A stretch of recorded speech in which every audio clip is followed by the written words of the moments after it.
Star Trek Generations' weirdest scene was actually brilliant. The weirdest scene in Star Trek Generations was actually brilliant. The last movie starring the cast of Star Trek, the original series, opens with Captain James T. Kirk, William Shatner, Montgomery Scott, James Doohan, and Pavel Chekhov, Walter Koenig, touring the USS Enterprise B, waxing nostalgic about time gone by. The Enterprise B has been passed to its next commander, Captain John Harriman, Alan Ruck. As expected, Star Trek Generations prologue runs with themes already established in the TOS movies, and also introduces the Nexus as a timeless, wish-granting energy field that will unite two generations of Star Trek casts.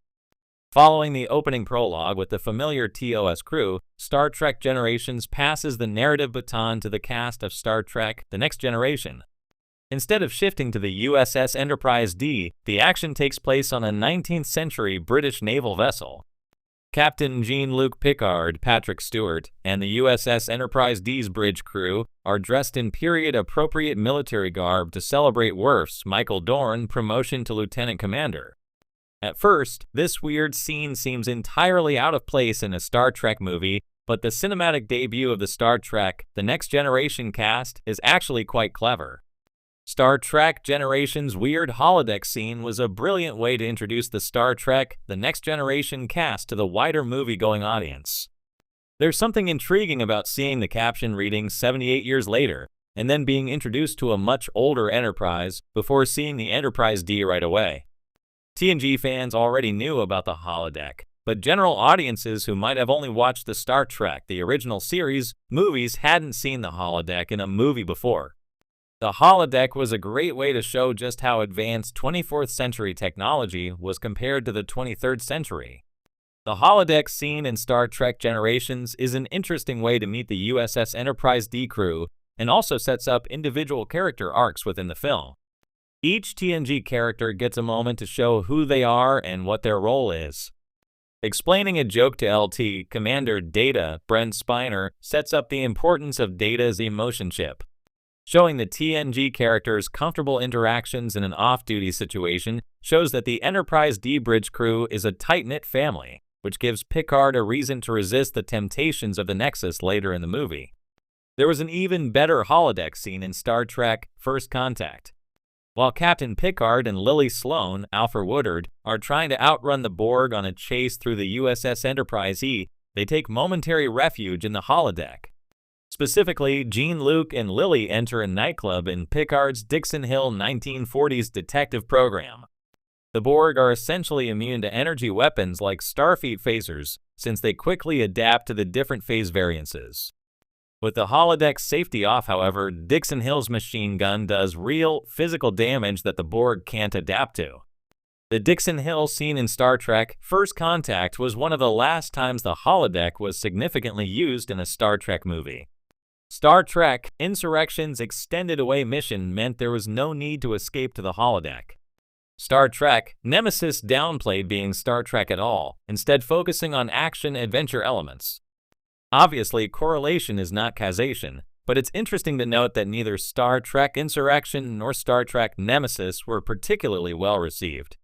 Could that have been different if they'd taken a page from Star Trek Generations and included more TNG staples like the holodeck? In the expansive universe of Star Trek, both on television and in film, there are moments that stand out for their uniqueness, their unpredictability, and sometimes their sheer oddity. One such moment occurs in Star Trek Generations, the seventh film in the franchise, released in 1994. While the film itself bridges the gap between the original crew of the original series, TOS, and the Next Generation, TNG, it is remembered not only for its exciting narrative, but also for one of its strangest scenes: Captain Jean-Luc Picard and Captain James T. Kirk meeting in a dreamy alternate reality called the Nexus. Though it initially comes across as disjointed and strange, this scene is ultimately a brilliant narrative device, one that taps into deeper themes of time, destiny, and the personal sacrifices of Starfleet's greatest captains. The Nexus is an energy ribbon that promises eternal happiness to anyone within its reach, allowing those who enter it to experience their deepest desires in an idyllic, timeless space. In Generations, both Kirk and Picard find themselves drawn into the Nexus. Kirk, presumed dead after the ribbon hit his ship in the film's prologue, has actually been in this surreal space, living out a retirement in the wilderness, riding horses and chopping wood, free from the pressures of command. Meanwhile, Picard enters the Nexus decades later, after his failure to prevent a devastating catastrophe haunts him. His vision of paradise is one where he lives a quiet, domestic life surrounded by a loving family, something that is in stark contrast to the duty-bound existence he's led as captain of the USS Enterprise. At first glance, the scene where the two iconic captains meet feels almost absurd, set in a dreamlike, snowy cabin that could hardly seem less Star Trek in tone or setting. It's a domestic, low-stakes scenario, worlds away from the usual action-packed spaceship battles or high-stakes diplomatic negotiations that typify the franchise. This setting and the bizarre nature of the Nexus itself has led some viewers to regard it as the film's weak point. After all, two of Starfleet's most legendary captains, brought together at last, have their meeting in a house where the most pressing concern appears to be cooking breakfast.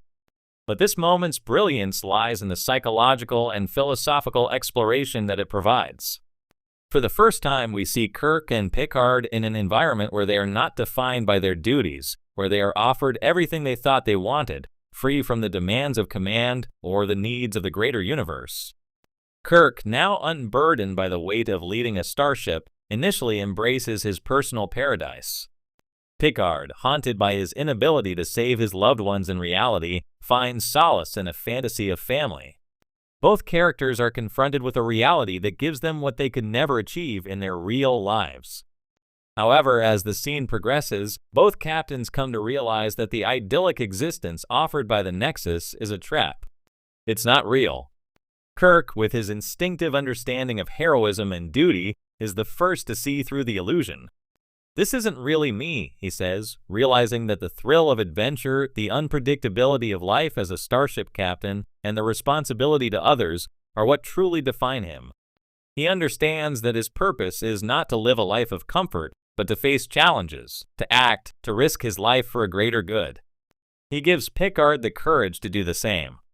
The Nexus, then, becomes a metaphor for the choices that these captains have made throughout their lives. Kirk, who spent years sacrificing his personal happiness for the greater mission of Starfleet, is tempted by the possibility of a peaceful, consequence-free existence, but ultimately rejects it because it lacks the vitality and meaning of his real life. Picard, similarly, faces the emotional toll of his own choices. His dedication to Starfleet has come at the expense of personal relationships and family. Yet, by rejecting the Nexus, he reaffirms the importance of the life he has chosen, and his role as a leader willing to make sacrifices. This strange, dreamlike meeting between Kirk and Picard is brilliant because it reframes the essence of heroism within the Star Trek universe.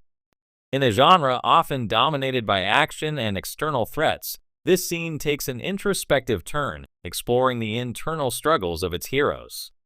Rather than a straightforward battle against an enemy, the scene becomes a reflection on what it means to live a life of purpose. Kirk and Picard's rejection of the Nexus is a reaffirmation of their values. The willingness to face uncertainty, the courage to embrace duty over personal comfort, and the understanding that true fulfillment comes from making a difference in the real world, no matter the cost. In the end, this weird scene elevates Star Trek Generations by providing a profound commentary on the nature of leadership, sacrifice,